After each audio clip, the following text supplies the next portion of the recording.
welcome everyone to Legally Bliss Conversations. I would love to welcome Miss Melissa Caballero Alton.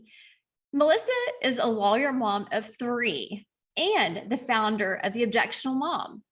A Cuban American and South Florida native, she launched her own law firm when her firstborn was only 2 months old. She now runs her own law practice together with her husband, who is also a lawyer. We might need to dig into that in a minute. Although she has always valued and prioritized self-care, 2020's COVID-19 pandemic forced a new perspective on her and her family, as it did so many others. It was during the long days and those sleepless nights of being quarantined at home with 3 small children while managing virtual school, a law practice, meals, laundry, and everything in between that Melissa realized how limited resources are for working moms. Despite the already emotionally and mentally exhausting side effects of practicing law, there's little to no recognition nor outside support for lawyer moms who are struggling to find a happy and realistic work-life balance.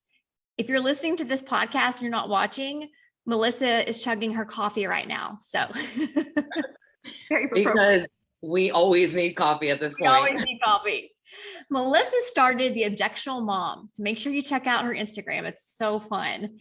As a way to connect with other lawyer moms, working moms, and moms who feel overwhelmed at home, unhappy in their career choices, and dissatisfied with the unrealistic expectations placed on moms both at work and at home. Through her honest storytelling and supportive approach, the Objectionable Mom encourages working moms to vent and share what they're experiencing so that our conversations can continue to enlighten and embolden other working moms to do the same. And through those shared experiences, be brave enough to fight for more. I am so happy and excited to hang out with you. Thank you. Likewise. Thank you so much for having me. I'm excited to chat with you today. Yeah. So why did you go to law school? It's like the $1 million question, I feel like, right? Like, I mean, in retrospect. So, you know, and I don't want to be so harsh on the legal profession right away, but, you know, I wanted to be a broadcast journalist. That was my thing. I was a communications major in college. I did a little bit of radio. I, interned with a newspaper locally. And then that dream died when I got to know real life journalists and realized they had no consistency. Their life was really hectic at that time. I mean, we're talking about like the early, 2000s and whatnot. I mean, not early 2000s, but around that time, 2007 and whatnot. So social media wasn't the way it is now because I know that's impacted journalism a lot. But case in point, I ended up, I was in Tallahassee. I went to Florida State University, and the benefit of being there is that all the politicians are there during session making laws and whatnot. And I had the opportunity to work for a lobbying firm with basically to watch the politicians do what they do in the capital of our state. And I was in awe and amazed at it. And then what I noticed that a lot of the politicians had in common was that they were all lawyers first. And so, right, because, that follows the traditional path of, them becoming a politician and then, president, right?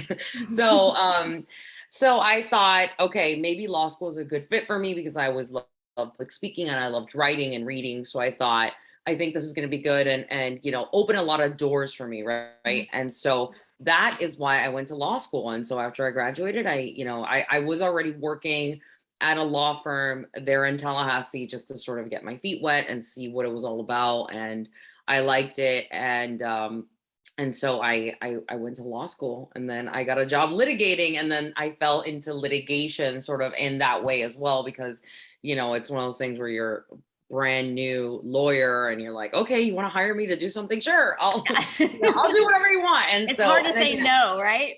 Exactly. And again, I just wanted work, right? Like everyone in every profession. And so it just so happened to be litigation. And again, also a good fit for me because I have no problem public speaking and things like that in court. People are like, how can you argue all the time? I'm like, I don't see it like that. I just see it as presenting one side of the coin and the other side presents side. I've never liked the nastiness of anything like that. But funny enough, fast forward 10 years, which is where I'm at now. This is my 10th year practicing, and I'm completely winding down all the litigation because I feel so burnt out. I'm like, I don't know how people do it. I don't know how people do it for that long. And there's been a lot of other changes in my career as well. Like I went on my own, as you mentioned in the intro. Once, I became a mom, I was like, you know what? My former boss had already told me I was never going to be partner. So, in the sweet way that lawyers and lawyer bosses like to speak sometimes to Oh yeah. to their associates. He So was like, great kind. associate, but yeah, exactly. I'm sure every lawyer has a story, right? Oh, Of that they worked with. Yeah, exactly. And so I was like, okay, so what am I doing? So I went on my own, and I've been on my own ever since. And that has helped. I will say, like, if there's any lawyers out there that are considering leaving the law entirely, especially women after starting a family, I mean, you know what, I'm getting ahead of myself here, but I think there's a lot of studies that have been done, especially within the last few years, of why women are leaving the law. mhm. And a lot of it has to do with the fact that they're just not accelerating in these big law firms, medium law firms, what have you, in the way the men are. And so you start to think, why is that? Is it because we are moms? Is it because we do take on the caretaker duties because we want to pick up the kids, because we want to go to our kids, shows, because we want to be more involved with their schools and the community? And so, but the reality is these studies, I mean, it's like hard data. I'm not making it up, but these studies are showing that it is affecting our growth in our professional careers. Um, Mhm. it's a lot of different factors. I think a lot of it has to do with law firms and the sort of the nastiness that comes with law firms sometimes, and the way law firms are structured with billable hour requirements and things like that. So it's interesting. I mean, I'm fascinated by all of that and appalled at the same time, right? Because I'm like, we should have the same opportunities, like, just because I couldn't make it to your boy's lunch for 2 hours or the happy hour every single night, it doesn't mean I should be left out of these opportunities to work on the bigger cases and to make partner and things like that. So, you know, Yeah. I wish I had the answer for all of this. And I am talking with a lot of women who are very similarly situated to you, right? Where they had to make those decisions, or they've had to make those decisions in their career, right? Do I go to ballet practice tonight or the recital, or do I go to this networking event, right? And moms, they do what they have to do, right? And yeah. they do what they want to do at the end of the day. They go to ballet recital, and we're often the ones who are cooking dinner at home at night, right? And we have the children clean and ready. Have the dinner ready for the husbands when they come home, 100%. Yeah. right? Yeah. So sometimes I'm like, have we really stepped out of 1950s? I don't know. And I think that we have worked so hard, and feminists have worked so hard to, help Pave the women way for us. Yes, absolutely. pave the Pave the way. way for us to then get there, get to that, open door and be like, actually, never mind. I just kind of want to go home and make dinner. And Yeah. it's Can I just go home and make dinner? And yeah. yes. And listen, I call myself a feminist all day, every day. I read Lean In by Sheryl Sandberg. I highly recommend it for every professional mom. It is a working mom dilemma. It is a lawyer mom dilemma for sure. And I obviously, because I'm a lawyer and I'm a mom, I focus on lawyer moms more than other, professions. And that's why I started the Objectionable Mom during the pandemic, because I was like, there is a serious problem here. And I just started seeing it so much in this pattern of every single woman, lawyer mom that I would meet, whether online through Objectionable Mom or even before that, in my work life, personal life, everyone was going through these same issues that their male counterparts are not experiencing. And it's like, why do we have to give up on our dreams of owning our big law firm and also being able to be with the kids and or excelling in that big law structure environment, right? And become partner there, and then also be able to have my weekends with my kids, because I don't have to bill 3,000 hours a month or whatever they have to do. It's insane. I mean, there's so much demanded of them. And then with the pandemic, there was forget like, giving grace to families or parents, working parents, it was like, nope, exactly what you need to bill at the office, you have to bill at home. Mhm. I mean, so to me, it is a very much uh, sort of systematic problem in law offices and the law office culture. And Mhm. that's what I think needs to change, because I don't know if I would have gone to law school if I had known how it is in real life. And I think a lot of Right. people think that. I think a lot of lawyer women can agree with that. I hope, Mhm. I mean, so it's interesting, but we can't stop having these conversations, right? And talking about it and making sure that we are recognizing it, because so many times we're part of the problem, right? By just being like, oh well, it's the way it is, it's always been that way, and it's never gonna change. And it's like, what? So that's it, so we're just gonna keep letting all these super talented, bright, hardworking women leave these law firms, and then the representation goes down for women.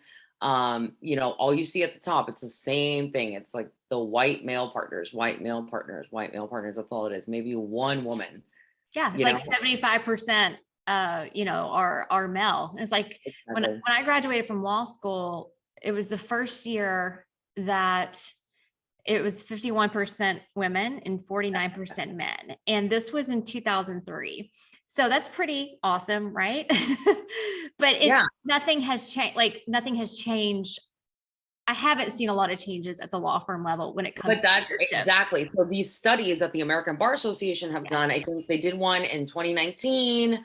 I don't think they've done since the pandemic. So I'm sure with the pandemic, it's even worse. But in 2019, they did a study. And that's the thing. I think more women are actually going to law school and graduating from law school than men. But then when you compare that, let's say 15 years out and see the disparity in the partners at law firms, it nothing to do, because somewhere along the way the women are like, you know what, never mind, I'm just gonna never, never mind. I'm out of here. switch careers completely.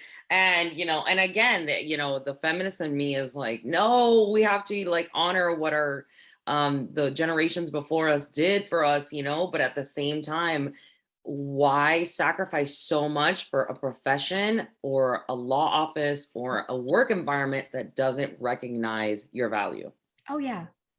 I you think know family is so important, yeah. and it saddens me to see, women who like kind of give up on that dream, like the dream also of having a family, because it's almost impossible.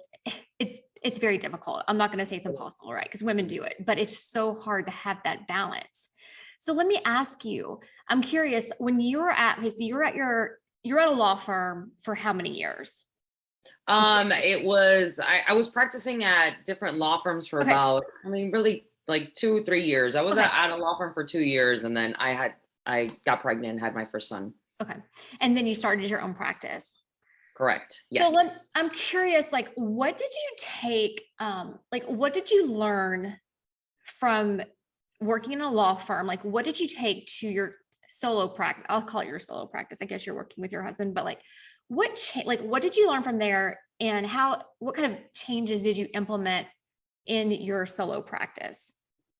So, as an associate, right? Because I was very young still. I was, had only been practicing for about 3 years when I started my firm. Yeah, It's you're still really more young. just, yeah, it was just the legal stuff. So because I was an associate, now the benefit was that it was a small law firm. So it was literally Mhm. just me and my boss was the other attorney. And I'm bilingual, I speak Spanish. My boss did not. So a lot of the cases, the caseload was entirely on me. So exactly. So it was and that also means that when things went great, it was like, yay, I did receive recognition. But when things went really bad, or anyone made a mistake, it sort of was always my fault. So you learn things like that, like how to be accountable for yourself and how to make sure you're crossing your T's, dotting your I's on everything that's legally related. But going on your own, I mean, and that's something that I wish law schools did more to cure and to offer the students, is how to actually manage and operate a business, because Mhm. you have no idea how to do that until you're doing it. So the accounting, how to open up a trust account, how to manage a trust account, like those things, which is terrifying, which when you're in law school, they're like, everyone's license gets taken away because they mismanage funds or commingled funds. Like that is super scary when you're actually handing your clients money. You're like, oh my God, oh my God, oh my God. Today is the day that I'm gonna lose my license, you know? So you freak out always. So I don't know. I feel like working for law firms, they take care of all that, of all the administrative stuff, but you learn so much and grow so much as a person and as a professional when you have to do it, and when you really have to manage your accounts and do things like bookkeeping, following up with your clients when they don't pay your invoices, things like that, marketing. I love the marketing aspect of marketing our law firm and stuff. And it's still very small. It's still just me and my husband. Mhm. We had help, but of course, pandemic, we've had to downsize a little bit, but it's been it's amazing to work with him too, and bring him in. I sort of begged him to quit his steady law firm job, and I'm like, please come help me. And so and then like 3 months later I got pregnant with our third baby, and so that was a nice curveball for us, because I was like, oh. I mean, you're still having sex with him, so that's great, right? Yes, You're yes, still thank having sex with God. your partner. Yes. I mean, to be honest, I would have gone for 4 if he hadn't shut it down. But he was like, I'm turning 40 and I don't want to have another baby after 40. I'm like, oh, come on, but we make such cute kids. But Yeah, yeah. also, I would like to like sleep again at some point. So Sure. So let's we're good with 3. It's a lot. It's a full it's house. well, I'm sure, yeah, and having them all at home, right, during the pandemic. Oh my So God. do you have any I've talked to a few other women who have husbands who are lawyers and that they actually work with their husbands. So that's kind of interesting. Do you have any advice for women who are working with their husbands who happen to be lawyers as well? Yeah, I think there's the traditional, I guess, piece of advice is always try to leave work at the office. Don't, once you get home, it's like about the kids and about you guys personally. We do a lot together. Because like we watch shows together. I know not every couple does that, but we love watching like TV shows at night. Like once the kids are asleep, we're Yeah, like, let's get at least like an episode of something together in, and then like just so date we can night. Yeah. decompress together. Yes. And then we also do that. We make time to, I'm very fortunate that I have my mom here locally. Yeah. Yeah. So she will like this past weekend, we went to like a food and wine festival, like just me and him and like adults, and had a great time. And it was like our date night, adults night out. And it was perfect. And so I think, and we're trying to plan a trip to go away together without the kids, and my mom will thankfully, like, she'll stay with them and take care of them. So that is so important. I know people hire babysitters and stuff, but honestly, like, you have to reconnect with each other as a couple.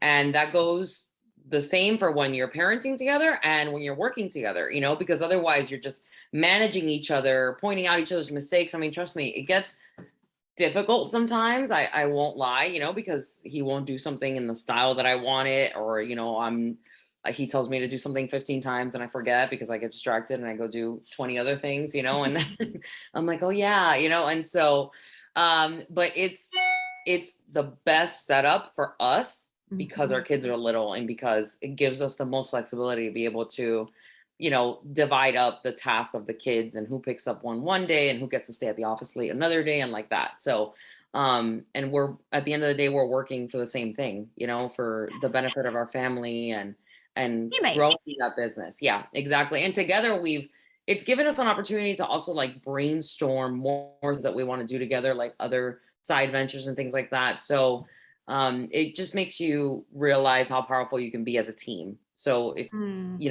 have that kind of relationship with your partner, I think absolutely explore that. Yeah, that's huge. I love that. And I love just that, like you said, I mean, it is pretty popular advice, to try to leave that at home. Do you notice yourself though, like ever wanting to talk legal Oh at my home? God, 100%. Yeah. 100%. I'm like, oh, so and so paid this invoice, and what do you think we should do Right, about this? right, right. And how do you feel about this? But again, we have very different styles Yeah, too. He which is is good. much Yeah. more calm and chill and uh passive, I guess. And I'm not aggressive, but I'm a little bit more like, Okay, let's plan this out. And then what are we gonna do? And then let's write it down and then let's do it and let's start right now. And then and I so can he sort relate. of reins me in. Yes, he reins me in. So that helps a lot. So it's a really good balance. It's a good counter to me, and I feel like I calm him down when he starts stressing out about things and vice versa. So that's good. What area of the law do y'all practice? So my background is like the commercial litigation stuff, Yeah. which I'm winding down. I have a few cases and then that's it. I don't plan on taking that anymore. And then his background, he comes from the transactional side. So he Okay. does all the business contracts and stuff like that, which is great because that's what we're now focusing on, is trying to do corporate Mhm. documents, contract drafting, reviewing, and get into trademarks and things like that too. It's a Yeah, lot those more are, fun. you can control that a lot more, right? Yeah. You can, as Yeah. opposed to like litigation where you're kind of at the whims of so many other factors. But when you're doing more of the corporate transaction stuff, Yeah. you can, if you know that you're going to be gone for a week, it's so much easier to just go ahead and handle everything the week before. Right. Like No it's so much emergency motions. yeah, Nothing yeah. is dependent on the judge's mood that day or how vicious the other side is, things like that. Like I said, I'm completely burnt out. I am done Mhm, with mhm. the litigation side, and I'm ready for a change. So So you have the Objectionable Mom, your Instagram page, and you have a website as well. And again, whoever's listening, please go follow her on Instagram. It like I feel like if like life is so serious, it can be yeah. so serious. But the thing that I love about your Instagram page, it is you're taking kind of like this seriousness of like the pandemic and balancing motherhood and children, and you're making it you're making it a little more lighthearted. And I think that's amazing because there's so many people who can relate to that, right? Like they can look at that like, oh my gosh, I'm not the only person who is like, drafting emotion in with one hand and like trying to change the baby with another, right? Like, so Yes, I think that exactly. it makes you so relatable. Um, Thank you. what Thank you. is, That is definitely the goal. yeah. Do you have like any type of goal or vision with kind of this brand that you're developing with the Objectionable Mom? Yes, I mean, so when I started it was a creative outlet for me, because I found myself feeling very lonely, which I feel like a lot of Yeah. moms did, especially in the beginning of pandemic, because it felt like everything came to a halt, and Yeah. owning a business, which is a law firm, and then also having to teach the kids at school at home, virtual learning, keeping the kids from killing each other here because there's three of them and two of us, and then Please don't kill each other. exactly, I'm like, oh my god, you guys, and then keeping them entertained and also sane and fed and bathed and clean, and just everything that, because when you're used to working outside of your home and when you're used to taking the kids to daycare, preschool, wherever it is that they're going, you fall into this pattern where, okay, you get your time when you're driving to the office, when you're at the office, where you get to be your own person. And the pandemic really took that away, and you just became everybody else's, and you belonged to everyone else, to your kids, to your husband, to your house, to your work, to whatever it was. And you didn't have any time for yourself. And so what helped me was just getting outside, walking, being in the sunshine, and just thinking and having time. And then I realized, I was like, I'm sure I'm not the only one that feels like this. So that was really the goal of the Objectionable Mom, was to create this space for other, specifically lawyer moms, to come and be like, wow, I feel seen. Like, I'm not the only one. Like, she's going through this too. That happened to me the other day. And, that happened to me during a hearing. And that's right. I had a horrible experience with an opposing counsel that treated me like a jerk, whatever it was. So that's really that space, because I didn't see lawyer moms identified in that way online, right, on social media. And so with that, I also created a Facebook group, which the link is in my bio on my Instagram page, for any Okay. lawyer moms that want to join. And that is also a place for recommendations, whether you're looking for locally for a recommendation for a sitter, or you need to refer a case to an attorney in a different state, or you just want to vent about going back to work after being on maternity leave for 3 months with your newborn who was born during the pandemic. all of that can be discussed there, and everyone's a lawyer mom. I mean, there's judges on there, there are judge moms, I mean, everything. So it's a really great place to exchange ideas and just feel like you're not alone, or at least remind yourself like, hey, you're not going through this by yourself. So the goal is to continue growing Objectionable Mom and continue providing that. And hopefully with the conversation going and continuing in that way, we can help more lawyer moms see themselves in what everyone's going through and find that space. Who do you think, Melissa, has influenced you the most? Like, I feel like you have such an inspirational story on your own. So I'm just curious, like who's inspired you? I'm like, can I say Ruth Bader Ginsburg? You can say anyone. I know, right? Right. Like, I mean, yes, I love her story, and I love that she fought so much for us. I mean, it goes back to what we were talking about, the prior generation fighting for our rights, for us to just be like, no, I'm just gonna sit in my loungewear and Bonbons. drinking coffee here. I know, exactly. Which doesn't sound so bad sometimes. And make reels on Instagram. Right, all day. No, listen, I mean, I was very fortunate to grow up with a sort of non-conventional mom. My mom, she wasn't a single mom. I can't say she's a single mom because her and my dad split when I was like 6 years old, but my dad has always been in the picture. So my dad was also not a conventional dad in the sense that he always like cooked for himself, cleaned for himself, did his own laundry. So I had an example of a very self-sufficient, like feminist, right, dad, if you will. And then my mom was always like, I'm not taking crap from anybody.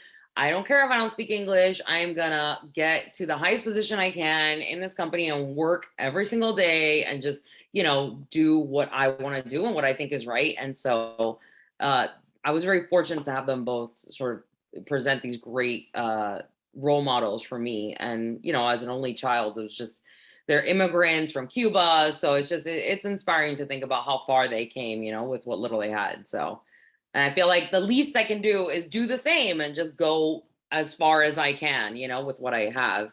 Sure. That's the goal.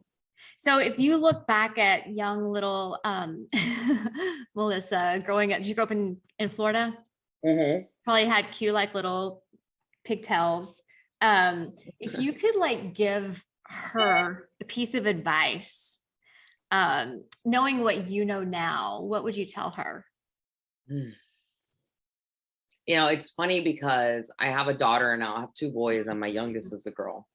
And everyone's like, of course, she's like a fireball because she's the youngest of three, and she has two older brothers. But like, that doesn't even do it justice of how wild she is. Like, she is just like, will scream and kick and like do whatever she needs to get what she wants. And I don't know if I'm just so tired at this point because it's, she's the third one. So I'm just like, whatever, just give her whatever. How old is she now?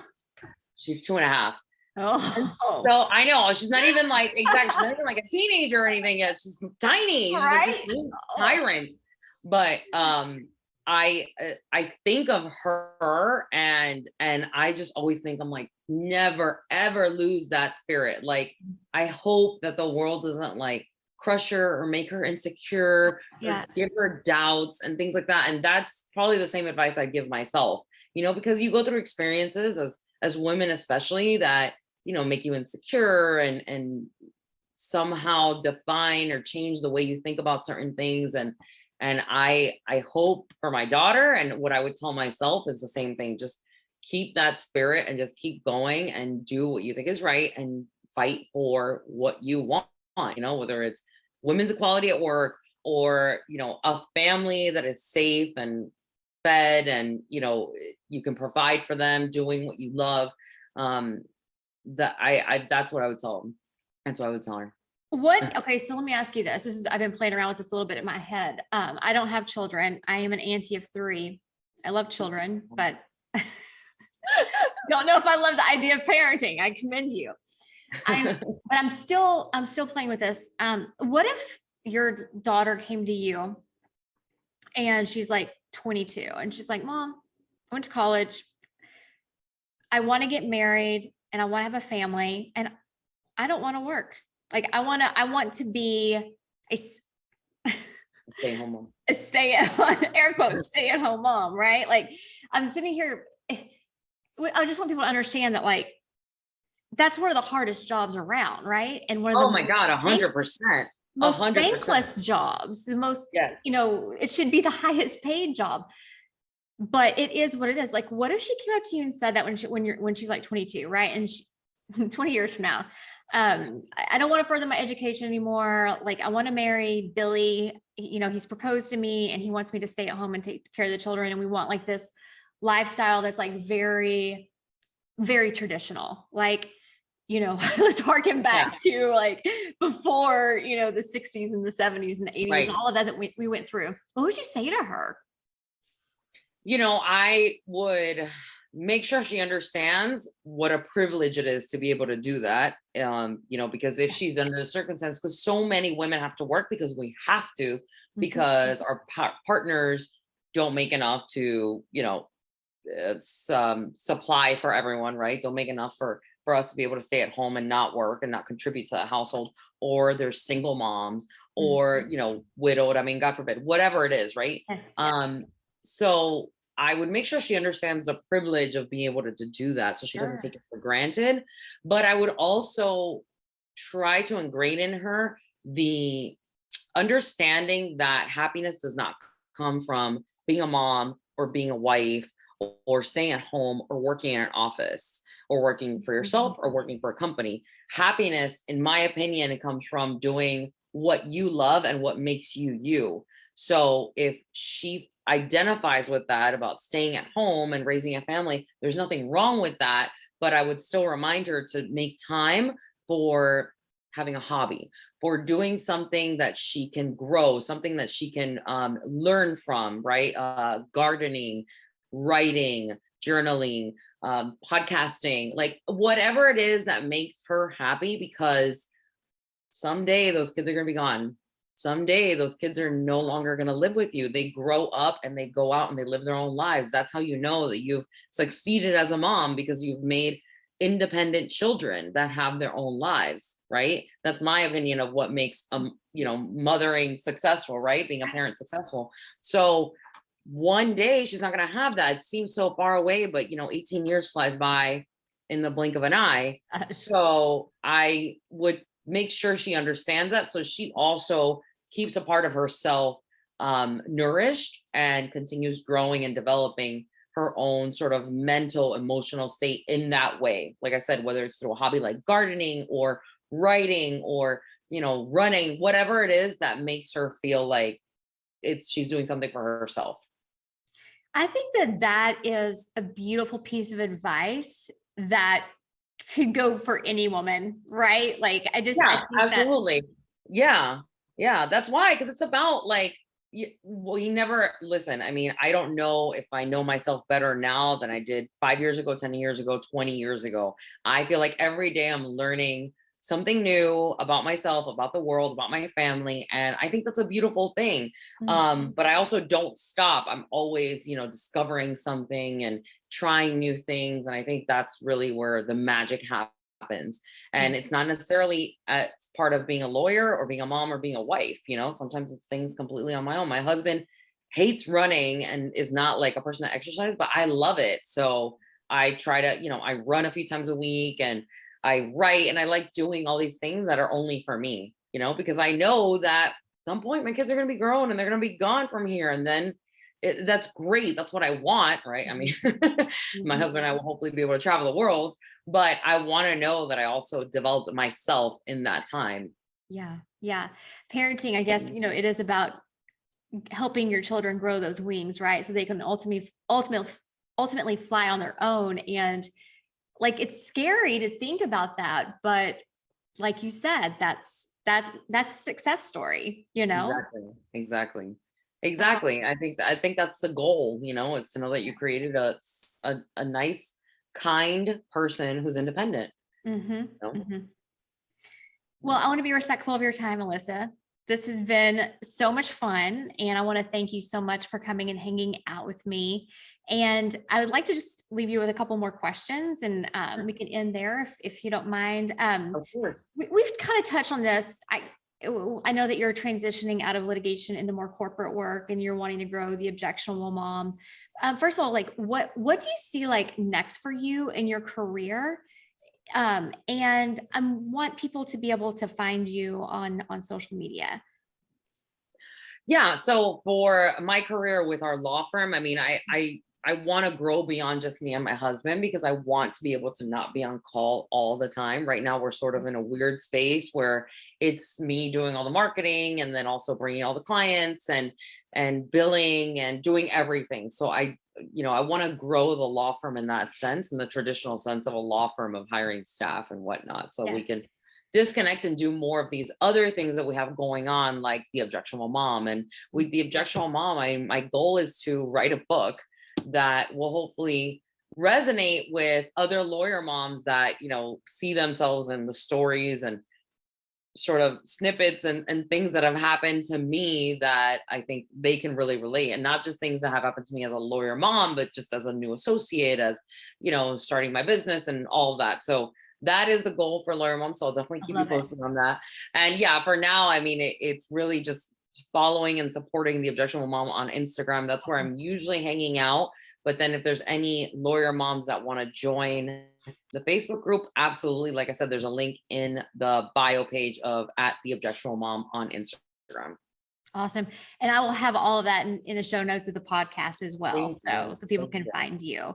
But this has been so much fun, Melissa. Thank you so much for hanging out with me. I've had such a great time learning more about you and about your journey and your goals. I think it sounds amazing.